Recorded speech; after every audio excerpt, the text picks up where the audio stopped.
A young man of ethnic Caucasus origin has been shot dead in Moscow an hour before he's due to appear in court. He was one of 7 men accused of a racially motivated assault on 2 ethnic Russians in the Moscow metro last year. Charlotte Lomas-Farley has more on this story. Pictures posted on the internet of an apparently racially motivated attack. But this time the perpetrators weren't the often cited skinheads, but a gang dubbed the Black Hawks. This random knife attack on 2 students on the Moscow metro last year has led to claims Russia has its own version of the Black Panthers, the notorious gang that fought for black power in the US in the 1960s.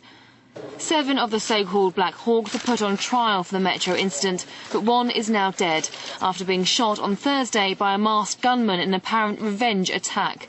A claim dismissed by the group's lawyer, who says last year's crime had nothing to do with race. I can assure you that the youngsters we're protecting have absolutely nothing to do with this nationalist group. I call it a myth which has no confirmation. While Thursday's shooting has many talking of revenge, some say more sinister motives are afoot. I believe that an organized criminal group was operating in Moscow and that it was funded by some other country's secret services.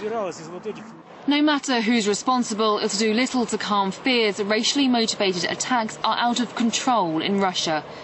The usual victims are nationals from former Soviet republics and Asian or African foreigners.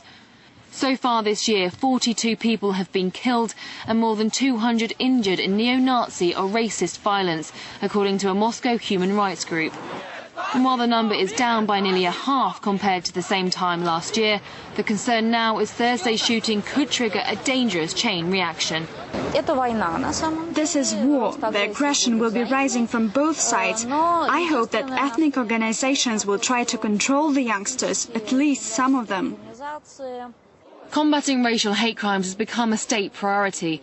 But with Thursday's shooting of a defendant, the government will have to do more to make sure cases are brought to court and not fought out on the streets.